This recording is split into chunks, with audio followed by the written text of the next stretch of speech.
Welcome back to Temporal Directive, the Star Trek fan podcast rewatching the entire franchise in chronological order. I'm Gary. And I'm Tom. And this week we're watching Star Trek Enterprise's Observer Effect.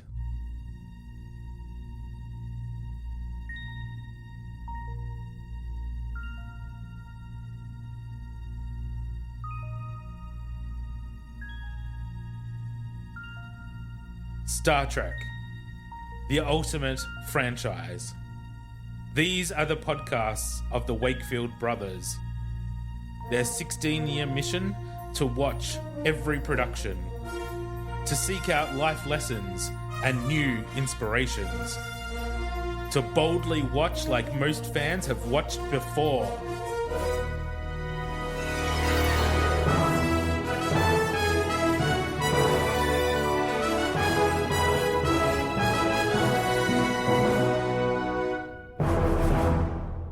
Hello, Tom. Howdy, howdy. How you doing? Yeah, pretty good. Not What's been bad. happening? Oh, the same nothing as always. Yeah, same. It's been pretty quiet. It must be the time of year where it's just like, nothing. The weather's changing. Yeah, it's all just a bit Getting shit. dark earlier. Yeah, it is getting dark early, It's isn't it? just, Yeah. yeah. It's a lazy time. It's It's hibernation. the winter slump is starting to happen. Yeah, I might have to eat a lot of stuff and go into a cave for a few months. Yeah. So that'd be nice. As long as I still get paid, I'm okay with Yeah, that. same. Yeah.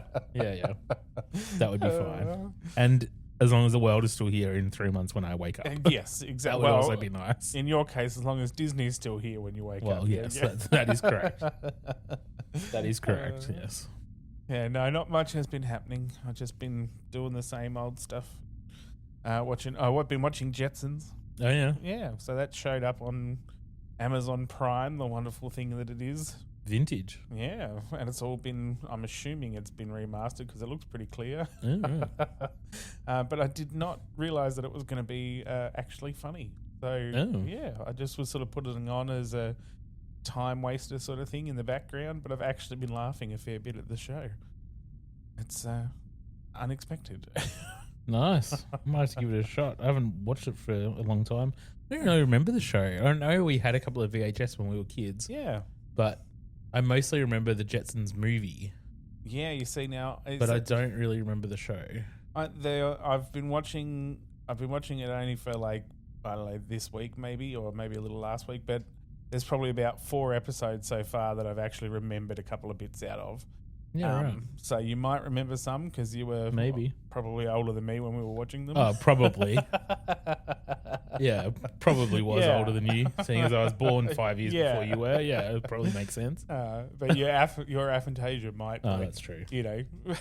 That's true. Depends how much I watched it, I guess. Yeah, exactly. But yeah, I do kind of remember the Jetsons movie. Yeah. I have not much memory of the movie. Do they have little Furby things or something in it, or little gremlin-y creatures that they find on a moon or something, on a planet? Maybe. Yeah, I don't remember it that well. I haven't been doing anything. I've just been working and not much else. It's been pretty boring. Yeah, it happens. Yep. Watching YouTube debates and not much else. Yeah, right. Debates. Yeah. Well, let's not talk about that. I like the color red, damn it. Not quite.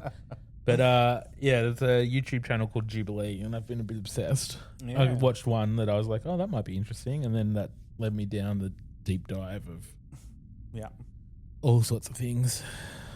The rabbit hole of interest. Yeah, it was a lot, and some of it's really slam your head against a wall, kind of frustrating. Yeah, that sort of stuff is, I would say. Yeah. Yep. Yeah, I think the last one I watched was Trad Wives versus Feminists. Oh. And I was like,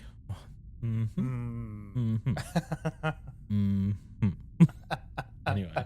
Do I have to ask which side? I was on the side that Star Trek would promote. Let's say that.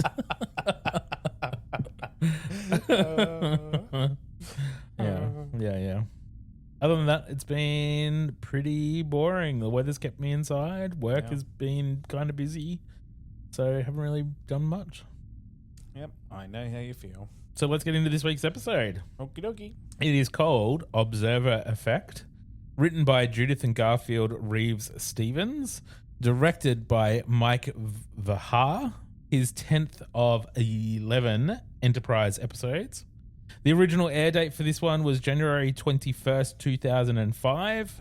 It's another bottle episode like last week's. Fun. And the IMDb synopsis reads, Noncorporeal aliens inhabit the bodies of Enterprise crew members to study how the crew reacts to a lethal virus infection that has afflicted Trip and Hoshi.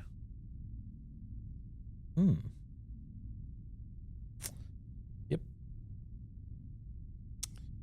Okay, let's get it done. You sound really enthusiastic. Yeah. Yeah. This links to an original series episode, and we might talk about that after we watch it. Okay. Let's go watch it. Cool. Is it cool? I don't know. It doesn't sound like it's going to be. You don't sound like you're very enthusiastic for this one, Tom. Oh, it's been so done in so many seasons. Maybe they've got a new take. Oh, sure they have. Sure. And Maybe- I'm not a big fan of, this cast is not fantastic. Their range is not great. Well, at least it's Trip and Hoshi. That's the two that were mentioned. Are they They're ones? okay. Yeah, true, but we'll see what happens. They're not the ones that are being taken over, though, right? Because they're the ones that are infected with some disease. Oh, maybe. Yeah. Maybe. You might be right. Yeah. Dang. Yeah. Yeah. All right, well, I guess we'll go watch it. We'll see. Righto. And we're back from watching Observer Effect. Well, Tom, as an observer, how did that affect you? It was all right. It was okay. It was certainly not as bad as it could have been. Yeah, it was fine. Yeah. It's not the best Star Trek I've seen, that's No. for sure. But it wasn't terrible. It wasn't as bad as I was expecting either. Because I was like, oh my God. You were expecting something pretty bad. Yeah, well, I was. Which probably made it seem better because you had very low expectations. Yeah. So, yeah, it was probably good that I had low Yeah, expectations. probably. But no, it was all right. It was pretty good. It was watchable. That's a good. Yeah, it was good fine. Start. Yeah. I feel like it was better than last week's episode, but they're both bottle episodes. They're both not really anything much happens. This episode, there's no lasting implications whatsoever. No. There's nothing. Nope. No, even it literally ends with them. Not remembering anything. That's it. Being memory wiped. So who cares? But we know that the Organians show up in the original series. Yeah. So that's exciting. We'll see them again well, they said at the end it might take 5,000 years before first contact, but we know it's 1,000 years because Kirk meets them. So yeah. Yeah, I like when they do that sort of thing. Yeah, I like it sometimes. In this case, I liked it. I thought it was good in this instance, but yeah, I like when they do connections to the wider franchise. Yeah. And it's something they don't do a lot in Enterprise. No. Not really, because they're so far in the past to the stuff we've already seen. So True. Yeah. the Cardassians got a name drop in this Yeah. episode too. Yeah, which is Good old unusual. Cardis.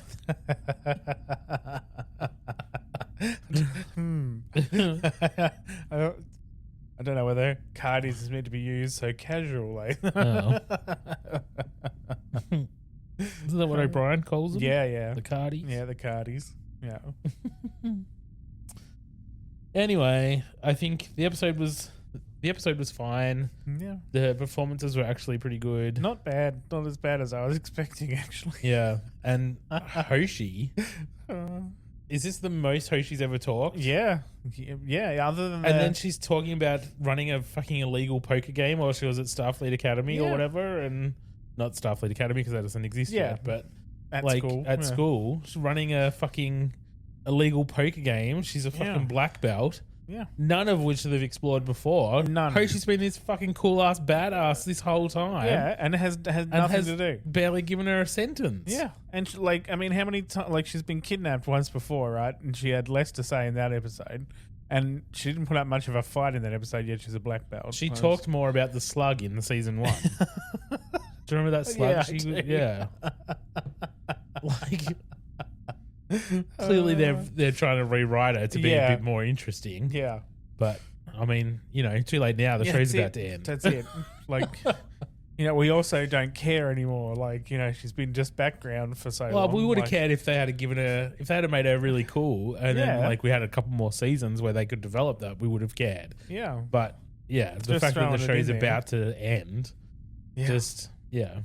disappointing. Silly. But even though Travis had heaps to say in this episode, nothing to do with himself. Like, he didn't talk about himself at all. I don't think we had any scenes with him as him. No, we didn't. Only as the possessed. Yeah. It's like we have a fair amount of his background though. Like Travis? Yeah.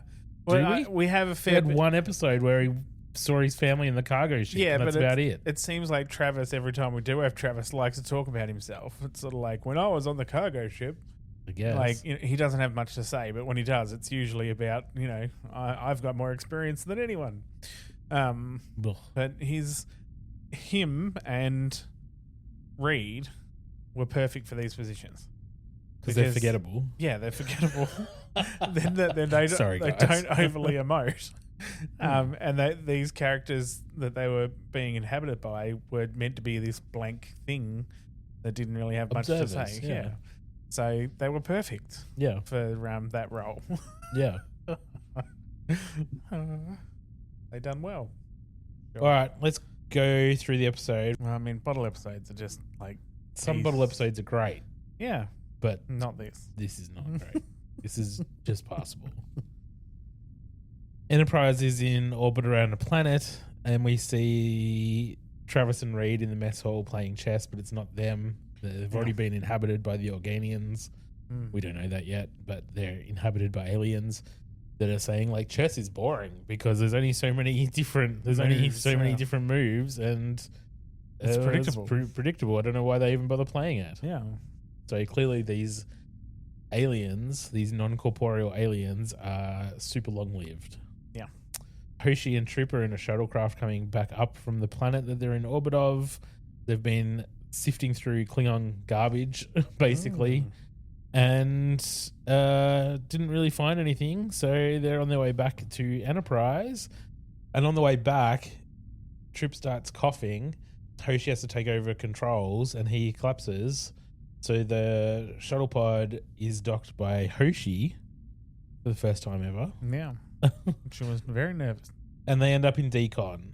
Then Hoshi starts coughing while they're in decon before they can move away. And then she runs into the bathroom to throw up. Phlox gives them a medical kit through the decon drawer thing so that they can take blood samples. But then he says, "Get those blood samples to me as soon as you can," and walks away. What? You don't know what you're dealing with. It could be super severe. It could be very fast acting, which we learn it's 5 hours. Yeah. Like, by the time they determine what it is. So it is fast acting. Yeah. You could have saved some time here, Phlox, by just like saying, "Take the blood samples now, I'll wait." Yeah. Because it'll only take you a minute. It'll take you a minute. It only takes a minute to take blood samples now. Yeah. So it should be like seconds in the future. Seconds. Like, it's a hyperspray. It's a reverse hyperspray. Yeah. It's a hypo-suck.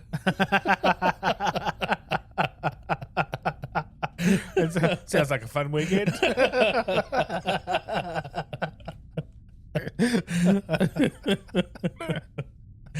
So, anyway, he leaves, and we see Travis and Reed again talking about how the Klingons, when they were at the planet, they were observing the Klingons, and they pretty much did the same thing, except they didn't let the infected crew members back on board the Klingon ship. They destroyed the shuttle in orbit, and they're basically saying it's the same. Like, Arch hasn't done anything different because the decon chamber and the shuttle bay are completely separate systems and isolated, and he wouldn't have let them on the ship if that wasn't the case. Yep. So same. Reed obviously is playing like the older Yeah. Observer, and he says that he's been observing for 800 years. Yeah. And that all aliens are pretty much the same. Yeah. So the one that's inhabiting Travis seems to have more questions and asks a lot of questions and seems to have a bit of a different attitude towards the whole thing. Yeah, it's a bit like, so why are we doing this? What's going on? And what's why? Yeah. But they decide to just keep going, see if the humans do surprise them, which they doubt they will, but we'll see what happens. And Reed says it's time to start questioning the crew. So Travis goes off to the decom chamber and asks Hoshi and Trip how they're feeling through the window, and they're like, we're kind of busy. Yeah. He's like, have you ever been sick before? Like, it's an interrogation. Yeah. He came across as this is my first day on the job, and I don't really know how to handle this. Yep. And I like how Trip was sort of like, dude, we're not feeling well. Like, fuck off. Yeah. And then shuts the privacy door and was like, bye. Yeah. We cut to sick bay, and Reed goes in to see Dr. Phlox and pretty much does the same thing. Yeah. I've got a little headache. Are they the blood samples you took? Yeah. Scanning these. Do they look like any other virus you've ever seen? Phlox is like, just get the fuck out. Get out. I'm busy. Get out. Get out. Here's a Panadol. Fuck off.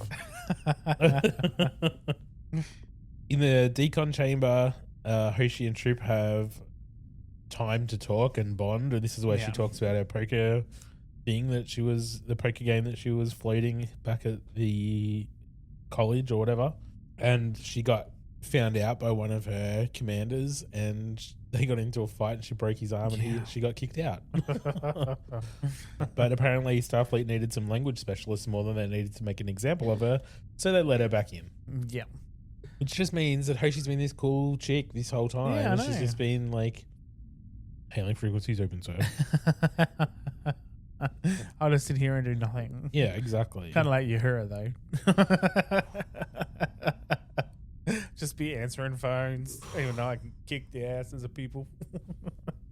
In sickbay, Phlox discovers that the virus is silicon-based, not carbon-based, which means it was probably delivered to the planet on a meteorite or something, because the planet is class M, so everything should be carbon-based. So it's not native to the planet they were on. Yeah. Phlox says that Trip and Hoshi have less than 5 hours to live. Yeah. Boom, boom, boom. We don't actually find out what the virus actually comes from, do we? Because we know that that species didn't have anything to do with it. Correct. They just observe how people respond to it. Correct. Interesting. So it probably did just arrive on a meteorite. Yeah. Didn't they find a meteorite site? Yeah. Right, and I suppose it is just a random happenstance. Yeah. Fair enough. Yep. Travis and Reed are in the mess hall having some soup, and they basically just say that it's been the pathogen has been identified 37% of the time in the 800 years or whatever they've been studying. And that this is likely one of the times that everyone's going to die, not just one or two people. Optimistic. Yeah. And we're like, sure, that's going to happen. The whole crew's I'm sure the whole crew's going to die in some random episode in season 4. Yeah. Yeah. I mean, if you want to reboot the season and the series, that might be the way to do it, but it's probably not going to happen. Maybe at the season finale or something. No. Like, just no one's going to die. No, there's no red shirts. There's no red shirts in this. No. Like, back in Decon, Archer shows up to say goodbye to Trip, basically. Yeah. Like, don't give up hope, but, you know, you're probably going to die, so... Yeah, don't look at my facial expression while we're talking. Yeah. Yep. My eyes are swelling, but just ignore that. Yeah. Yep. I'm not crying. My eyes are just leaking. Hay fever season. But he tells Trip that the virus is silicon based, so Trip knows what the play is. They're fucked. Travis and Reed are talking again about how the mission is going on their observations, and Travis is trying to convince the older Organian to take over the doctor and science officer to get a better perspective. Yeah, closer observation. Yeah. And then we cut to the decon chamber, and Trip and Hoshi are talking again, and propping each other up. Oh, I'm jealous of you being able to build things. I'm jealous of you being able to talk. Yeah. Like, Your just, languages are amazing. oh my God, I wish I could fix a warp drive. Yeah. Boring. And then they look up and notice T'Pol and Phlox standing at the window, just staring at them without saying anything. Like, creepy. It's creepy. Yeah, it is creepy. They're like, fuck, how long have you been there? But they say they didn't want to interrupt, and they're just seeing how they're feeling, all that sort of stuff. And they were like, we'd feel better if you were back at work, like trying to find the fucking cure. Yeah. They're like, staring and can do your job. You have a point. We'll return to our duties. And then they walk away. Yeah. But yeah, as they're walking away, they're talking about how they've been using the same observer protocol for 10,000 years, and that it's not their responsibility to change anything, and that they've never met a species worthy of first contact. Yeah. Yeah. In 10,000 years... Not one. Yeah. You'd think there might be a flaw in the system, right? Well, yeah, you would think so, but obviously they have patience. Yeah. On the bridge, they're talking about how they've found a crater where the meteorite was crashed, and that there was Klingon debris and a Klingon campsite and stuff. So they're assuming that the Klingons were probably infected as well. Mm. So they want to find out which Klingon ship explored the world. And then we cut to sickbay. It's the aliens that give back the body, is it? So they can continue their work. Correct. And they then find the radiation. They're susceptible to radiation at that point. Is that where they find it? They uninhabit them, and then she goes, it looks like they're susceptible to a certain type of radiation. And then he's like... But only at levels that would be fatal to humans. That's it. Then it's like, well, it's somewhere to start. Yeah. In the Situation Room, Archer says that he's been talking to Starfleet and they're trying to work through diplomatic channels to get information from the Klingons, but I don't think it's necessary anymore because we found debris of the Klingon shuttlecraft, which means the Klingons just shot the shuttlecraft and destroyed the ship. And that's how they deal with it. They blew up the damn ship. No!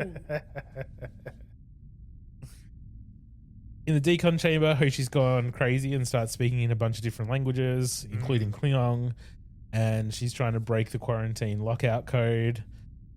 And she says math is just another language just before she breaks the code, and the alarms go off, but she starts walking through the corridor and she goes over to a fucking airlock door and she's going to blow the airlock. Yeah. Because I don't think she knows what the fuck she's doing. Not at all. But Trip follows her out and gets her and takes her back in and says the captain won't let us down. Sure. And then Phlox and Archer head down there once it's all sorted and it's locked back up and whatever to set a hypo spray for a tranquilizer that's enough to drop a horse. Yeah. And they make both Trip and Hoshi knocked out. Yeah. Well, that's where the aliens want to go and inhabit somewhere to have a chat. It's pretty much the next thing, right? Yes. So they go and inhabit Hoshi and Trip. That is correct. And the doctor's like, hang on a minute, you guys shouldn't be up and about. You can't be awake. Yeah, not with that much sedative. So then he's like observing them and listening to the conversation and all that kind of stuff for a few seconds, which there's not much in that conversation, I don't believe. And then it was just so they could get caught. So then the doctor's like called the captain and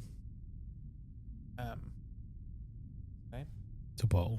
The captain and T'Pol in to tell him what he's found, and then obviously that's the aliens who have inhabited the captain, and he's like, okay, it's you guys. Yeah, because Hoshi and Trip knew they were being observed. Yeah, after they started talking about shit, who they were, and these humans are this, that, and the other. Yep. So then he finds out. You go. Yep. So they tell Phlox that they're not going to interfere, that it's not our job, and we're going to erase your memory so you don't remember this conversation at all. Because it's easy for us to do that sort of stuff. So that's exactly what happens. Mm-hmm. Phlox is telling Archer and T'Pol in the Situation Room that they can probably destroy the virus with radiation, but it needs to be really precisely focused, and they can't do that in the decon chamber. They're going to have to go to sickbay, So they need to expand the quarantine area, which they're going to make happen. So Archer and Phlox are in EV suits while they do the move them to sick bay. Yeah. So they take Trip and Hoshi to sick bay, and Hoshi dies on the way, basically. Yeah. And they can't revive her. They try everything they can, but she's dead. She did. She's dead, Jim. And so they start working on Trip. I had to think of his name for a second.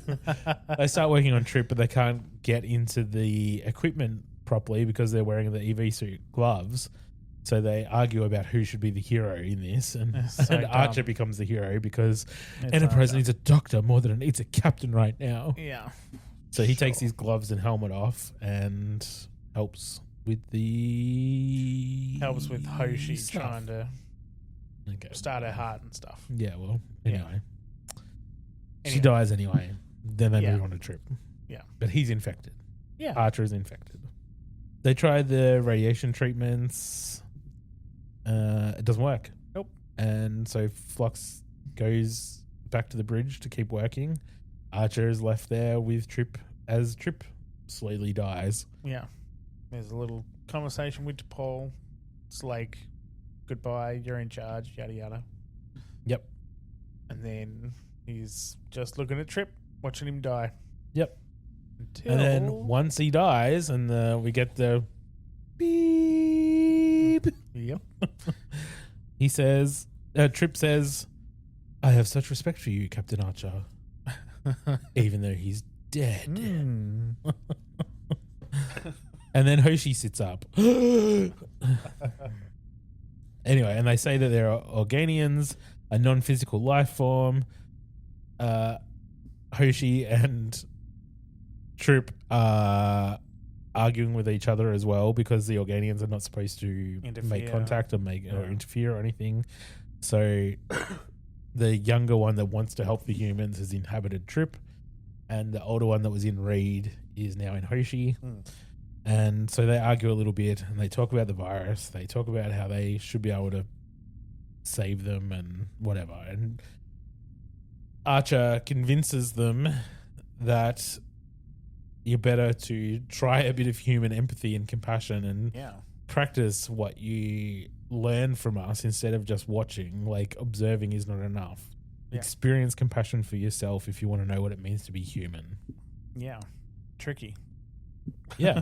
Well, it works because on the bridge, Archer calls down and says to Paul, "You wanted to know when Trip was awake? Well, he's talking up a storm. So is Hoshi. You better get down here." I know. It's kind of the tone he had. And in the sickbay, Phlox says that they're completely free of the virus.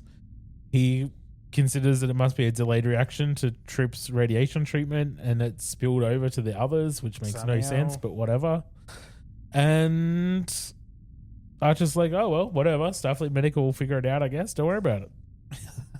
Yeah, sure. Could you imagine Picard having that reaction? No, he wouldn't, would he? He'd be no, like, no. "We need to get to the bottom of this right now." Yeah, let's figure this out. We're not going anywhere until we know. But he does say we're going to put a warning beacon in orbit so that we can make sure that this never happens to anyone else. Yep. In the turbo lift, Reed and Travis are still the aliens.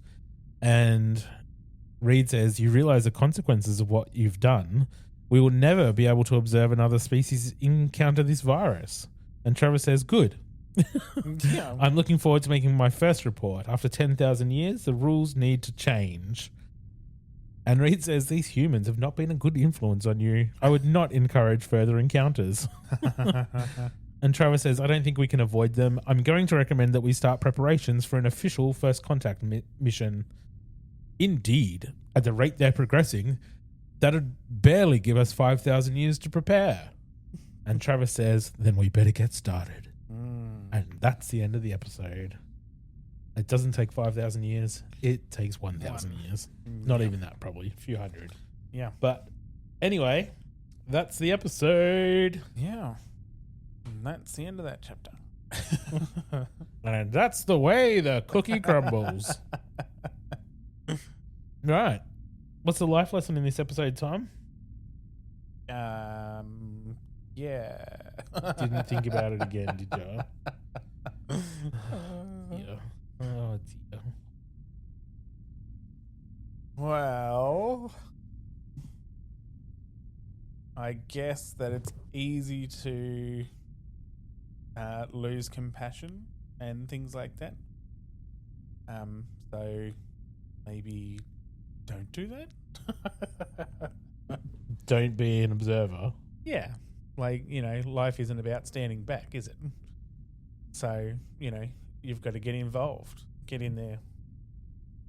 It's about being part of life. Being part of things. Standing back and being an observer is not really going to get you anywhere. No. You need to be connected and have compassion. Exactly. All right. We'll go with that. Let's talk IMDb ratings. Our examples of 1 episodes of Voyager's Threshold and Next Gen's Code of Honor. Examples of 10 episodes of Next Gen's Tapestry and Deep Space Nine's Far Beyond the Stars. What should we rate this episode? Last week's Daedalus was a 4. Well, I was going to say a 5 or a 6 maybe, because it wasn't too bad. I actually enjoyed it, like, to a point. So was it as good as the last 2 episodes of the Augment trilogy? Because we gave those a 6. 5. I'd go a 5. A 5? Yeah. Okay. Yep, let's do a 5. I'm happy with that. All right. Well, that's it for this week. If you want to tell us what you thought of this episode or Star Trek Enterprise or just Star Trek in general, please reach out. You can find us on Facebook at Temporal Directive Podcast and Instagram just Temporal Directive, or feel free to email us at wakefield_productions@outlook.com. We'll be back next week with another 3-parter. We're watching Babel 1, United, and the Anar, or the Babel trilogy. Live long and prosper. Peace and long life.